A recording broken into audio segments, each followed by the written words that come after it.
दोस्तों, मैकडॉनल्ड दुनिया की सबसे बड़ी फास्ट फूड चेन है, जिसके आज पूरी दुनिया के 100 से भी ज्यादा देशों में करीब 40,000 रेस्टोरेंट चल रहे हैं।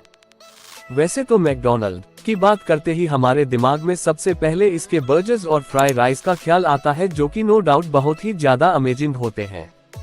लेकिन अगर मैं आपसे कहूं कि मैकडॉनल्ड अपनी कमाई बर्गर या राइस सेल करके नहीं किसी और तरीके से करता है, तो फिर क्या आप यकीन कर पाएंगे? मुश्किल है। लेकिन सच्चाई है कि मैकडॉनल्ड की मेजॉरिटी इनकम इसके रियल एस्टेट बिजनेस से आती है, जो कि अपने आप में जीनियस बिजनेस मॉडल है। वीडियो में हम आपको मैकडॉनल्ड के इसी बिजनेस मॉडल के ही बारे में बताने वाले हैं।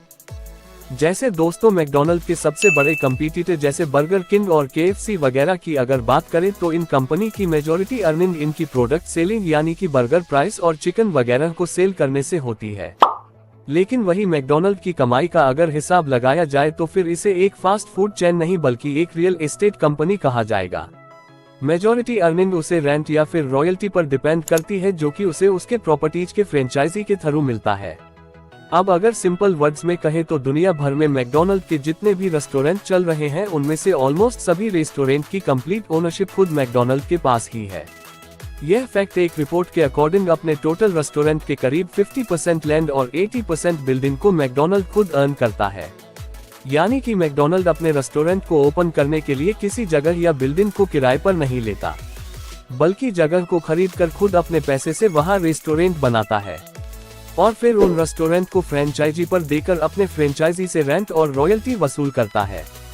2021 की एक रिपोर्ट के अनुसार पिछले साल मैकडॉनल्ड के टोटल 4,031 रेस्टोरेंट में से 37,295 यानी कि करीब 93% ने खुद खड़े किए हुए थे, जिन प्रॉपर्टी इसको मैकडॉनल्ड फ्रेंचाइजी देकर रेंट और रॉयल्टी वसूल करता है।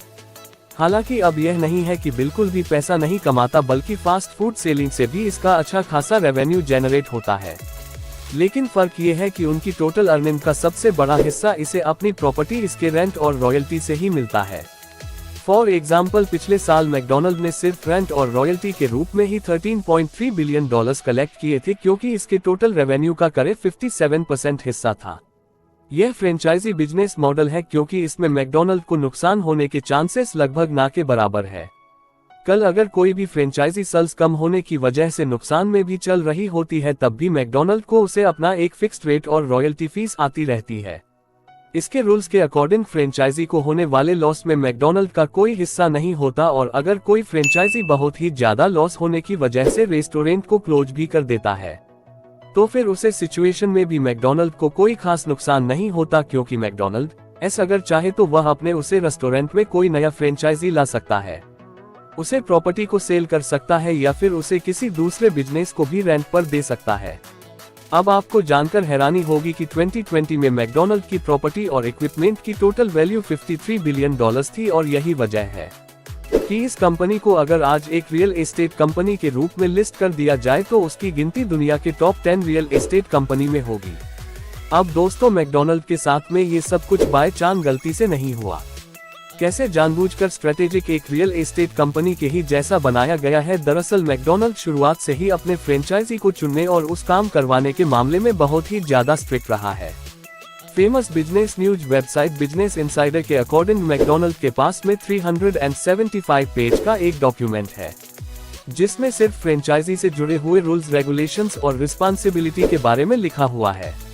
इस डॉक्यूमेंट के अनुसार कोई भी व्यक्ति या बिजनेस जो कि मैकडॉनल्ड के फ्रेंचाइजी लेना चाहता है, उसे इसके लिए 6 से लेकर 14 करोड़ रुपए तक इन्वेस्ट करने पड़ते हैं, और साथ ही 5 करोड़ रुपए का अमाउंट हर समय अपने पास तैयार भी रखना पड़ता है, ताकि जरूरत पड़ने पर तुरंत उन पैसों का उसे किया जा सके।